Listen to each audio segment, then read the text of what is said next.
Hey folks, welcome to the Houseplant Coach. This is Veronica with Oh Happy Plants, and today I got a question. Not today, a couple days ago. I got this question in the member site about shipping plants internationally. Somebody is moving somewhere. I've forgotten. Sorry, and I'm not going to name names because I didn't ask permission, so there's that. But anyway, someone is moving overseas potentially, and so yay for you! Congratulations.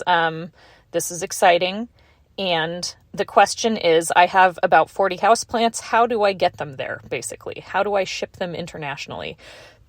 And one of the pieces of the question is, what company do I use? I do not know of any companies that do this, aside from companies that import plants to the U.S. for sale here from other places, like Equigenera imports plants,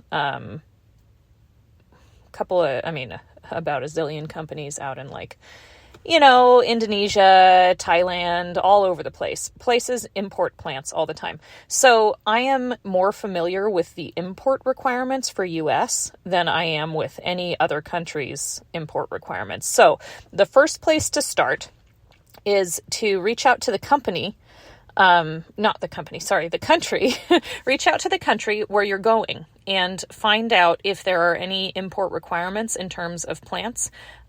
Most places are going to have some kind of requirement because pathogens can be, carried across borders.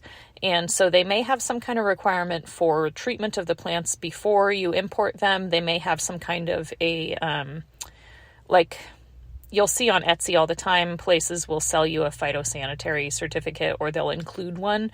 And I don't know what I don't really know what goes on if there's an inspector when they pack the plants, or if they have to certify that they did, that they treated it with something, some kind of pesticide or fungicide or both or whatever. Or if the plants are physically inspected at before they leave the country and everything is certified and signed off on, or if a place is a certified nursery in that country, if they just know what guidelines to follow, so then they get signed off on that way. I have no idea what happens. And I would imagine that, every country is going to be different. And I don't know how stringent some places are. So it's really going to depend on where you're going. And in terms of companies that do ship plants, again, the country where you're going may have information about that. But if you can just get the requirements from them, then that'll give you a lot of information on if you can ship them yourself. So I might be able to, as not as a company, but as just a consumer, as an individual, I may be able to ship a plant to another country, depending on their import requirements and depending on if I could prove that, somehow have some kind of inspection done on this end, and prove that that plant is indeed healthy. Or there may be some kind of inspection done on the other end. And I know that can delay things a lot when plants are being imported. But then another piece, I know that you can bring little schnapps of plants back from places overseas, as long as they're either bare root or, I think the main thing that they care about is soil pathogen transmission, potentially. So bare root plants or just cuttings. Usually that, maybe not usually, but depending on the country of origin, I think that can be a potential option too. And I think for the US, I think you're not required to have an import license if you have fewer than 12 plants in your shipment. I think that's the rule. I'm pretty sure. So with that in mind, again, check this country where you're going.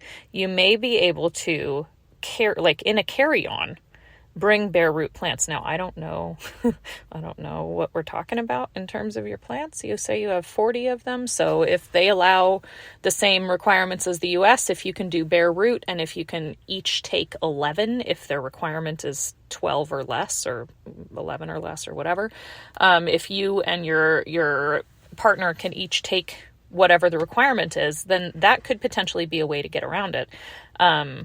Definitely ask all the questions about what kind of inspection you would be required to have leaving the US, what kind of inspection they do on arrival, if any, because I think you said this was an island. They're going to want to be really, really, really careful about imports. So I want you to be really careful, because we don't want to import any kind of bugs to that island that could potentially cause some kind of invasive species bullshit in like 20 years. That is a big time no-no. So definitely follow all of the rules. Be really, really careful, because we don't want to play with any kind of little fragile island ecosystem ever. And I know that birds fly around, and depending on where this place is, there may be birds coming and going. And I know that they import food probably, and blah, blah, blah. So there are definitely different ways for things to get in, but you don't want to be single-handedly responsible for a bunch of fuckery. That's the technical term for invasive species. Anyway, if you've ever dealt with the blackberries in Washington State, you know what I'm talking about when I say fuckery. Okay. So in terms of packing, now I only have a few minutes here, so just FYI, I'm going to have to wrap this up pretty soon here. In terms of packing, if you are shipping plants and they're going to be in a freaking box for a long ass time, we're talking, 3 to 6 weeks, plan for that. Number one, if your plants are absolutely not going to survive that, then I would let them go here. Or if they can be brought in your carry-on, I would do that, so they don't sit in freaking customs for ages. I wish we could just treat them like puppies and put them in a little carrier. Is that weird? Get them out and water them in the airport. God. I'm going to start something with this, and people are going to start looking at us so weird, but honestly, they should be already, right? So if people don't know that we're nuts at this point, then that's on them. Anyway. So, I have received imports, and I hate this. When they do a bare root import, they take sphagnum, they soak the shit out of it because they want it to have some water. They put the sphagnum around the roots, and then they wrap it tightly in plastic wrap and rubber band the shit out of it, so it's just like squeezing everything, so there's no airflow. Like, I'm getting mad right now. You can hear it in my voice, I'm sure. It is a recipe for, oh, look, your roots are dead as soon as you unpack everything. Like, it's a recipe for a pile of bullshit as soon as you unwrap it. And then, like, I actually had somebody contact me, I want to say like maybe 6 months ago, and ask if, like, basically, hey, I've heard that when you import Hoyas, you have to cut all the roots off and start over, basically. And there's not any way around that. And I'm like, well, sometimes. Sometimes, maybe almost always, because they're going to potentially have some kind of a rot situation going on, usually. And this is what I've noticed, and it does piss me off. And it's because of that really, really tight packing. It's like, I mean, if you put a plastic bag over your head and wrap it with a rubber band and then sit in a box for 6 weeks, you're gonna suffocate, right? Don't do it. Like, don't put a plastic bag over your head. It's the same with these little planties. Like, don't do it. It's mean. So what I would recommend, anyway, rant over. Sorry, I got distracted. What I would recommend with plants like this is, especially if they're larger plants, I would say, number one, prepare yourself for higher shipping costs because you're going to be nice to your plants. That's the first thing. I just thought of something. Well, that wouldn't work. Unless it was like no, that wouldn't work. My brain is like, what if you threw a bunch of glow sticks in the box? What wavelength is the light? Would it be any kind of helpful? But they only glow for 72 hours tops, so that wouldn't work. Here I am like, how can we put a grow light in there with them? What about transparent boxes? Oh shit. I'm on to something. Am I? Plexiglass? What could be sturdy? You know that double-walled, it's like corrugated cardboard. It has the two walls, but it's clear. It's a see-through plastic thing. I don't know that would hold up to being tossed around by FedEx or whoever. What would work? We need a better solution for importing plants. Huh. Okay. This is my insanity going off the rails. So, I apologize. So anyway, basically you're going to assume that you're going to lose some foliage. You're going to assume that you're going to lose some leaves. That's what I just said. You're going to lose some stems, potentially. You may lose some roots. But if you can pack that plant, not with a minimum of material and a minimum of weight, but with a maximum of material around the roots that is going to allow for plenty of aeration and some evaporation, but not very much. But just as long as you can get some air around those suckers, that's the really important part. So I would suggest soaking the shit out of some cocoa chips and then letting them drain fully, because you don't want them to be, really, really, soaking through the cardboard and breaking your box at all, obviously. But then what about putting those in a regular nursery pot and using those around the roots instead of a bunch of sphagnum and plastic wrap? And then at the top, what you could do is plastic wrap the top and then tape it. That could potentially be a thing, because that would hold all the chips in. And honestly, you may want to do this well before you ship the plant, but I don't know if that would count as soil for the importers. So again, ask all the questions. Wherever you're importing these plants to, ask all the questions. If you hear of any companies that actually do this, please let me know. That would be a good thing for me to add to this member community, just as a resource. Hey, if you're moving overseas and you have some houseplants, here's how to pay somebody else to deal with the hassle of shipping them. Yeah, that would be really cool. But so anyway, so what you want to do, ultimately, for shipping plants, if I'm shipping with a pot or even without, always make sure those plants are not going to move around in the box, especially if they have, breakable, fragile stems. If it's something that is really flexible, like pothos, as long as something heavy is not falling on and crushing the foliage, you're fine, But with anything else, I like to make sure it's pretty strapped down. And with pots, I will actually drill a little hole through the bottom of the box and use zip ties to attach the pot to the box.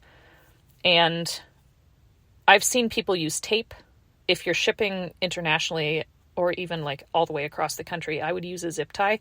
And then what you want to do on the bottom of the box so that doesn't get caught in any kind of sorting equipment, like the conveyor belts and shit, always trim the ends of your zip ties and then tape over those zip ties so that it's a smooth surface, so there's nothing to be grabbed at. Use a shit ton of packing tape. And then that'll anchor, do an X pattern across the pot itself to the outside of the box. Drill little holes with a pair of, the tip of a pair of scissors or something like that. And that can anchor the pot itself. But then on the inside of the box, if you can wrap the foliage in paper or something like that, if it's a bunch of vines that you don't want to be shaken around in there, because if it's Hoyas, then Hoya leaves, if they're shaken around a whole bunch, the Hoya leaves may fall off. It can just act to secure it a little better. Do that, puncture a couple of little holes in there so they can breathe a little bit. You may want to pop a few holes in the box itself, just little ones, not big ones. Make sure you retain the structural integrity of the box. You don't want to like make your box suck because you stabbed it full of holes all over the place and now it's just weak. But that could help as long as you have enough moisture in there. That could help the plant to, potentially get a teeny bit of light, probably not that much, but then also to get a little bit of airflow so it's not just suffocating in there forever. What else? And then with the paper, if you can tape that paper, like if it's a really fragile plant, tape that paper to the side of the box too, so it's not just shaking around in there. And again, wrap everything really loosely, except for the soil itself. You want to be, like stuck down well enough so it's not going to spill out all over the fucking place. But wrap every bit of the foliage really loosely and try to allow for some room for airflow if you can. And that's what I do. Again, with if you can use cocoa chips instead of sphagnum is just so freaking dense.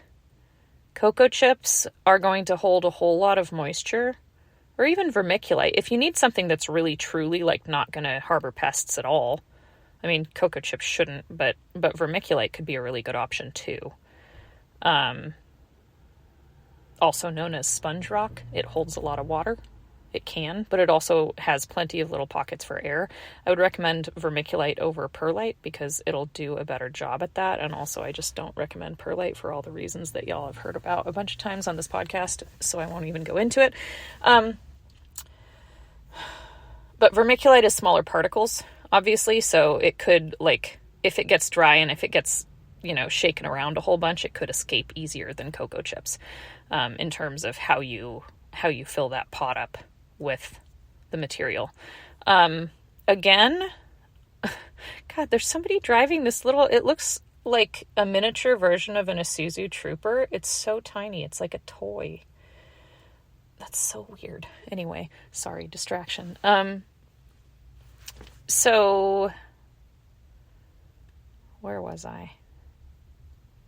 Oh, with if you can repot your plants into whatever their new substrate is going to be and let them like get used to it for a little while in normal conditions, let them root through that mixture for, at least a month before you pack them into boxes. That will help them not only stay put in their mix, and then it'll also help those roots be able to access all of the moisture in that pot instead of just like right around where the roots are. You want those roots spread through the pot as much as you can, just because then they'll actually be able to reach the water that's in there.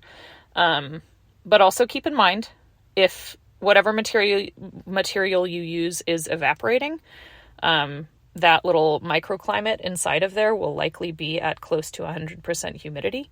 And that's a good thing because then the plant will lose less moisture through the leaves. I hope that helps. I want to put together a guide, like a packing guide with pictures and shit, or a video or something like that.